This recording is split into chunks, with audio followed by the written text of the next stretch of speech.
gabi, ako nga pala si Jadash na Pilipina. At ako naman si Christina Teo. Ang maligayang binabati para sa Balita Ngayon, Balita sa Gabi.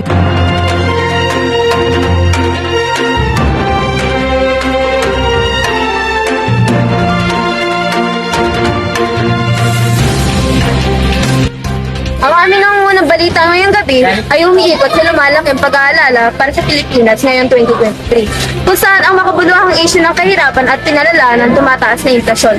Sumisid tayo sa komplikadong issue na ito.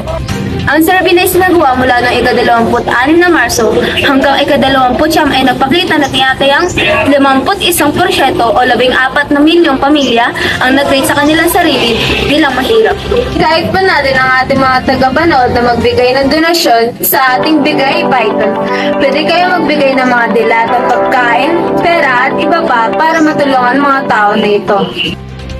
Ang mataas na inflasyon ay isa raw sa mga dahilan kung bakit naghihirap ang ating mga mamamayan. Ngunit ano ang nagtutulong sa inflasyon na ito? Ang nangyayari po dito ay mas tumataas ang ating demand kaysa sa ating mga supply. Kaya tumataas ang mga presyo.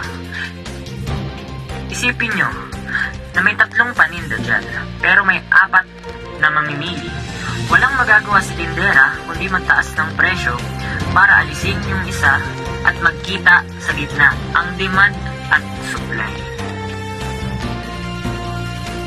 Ngayon, pupunta tayo sa kasalukuyang eksena kung saan nakikipag-usap ang ating koresponde na si Enid Saludas sa mga lokal para makuha ang kanilang pananaw sa isyong ito.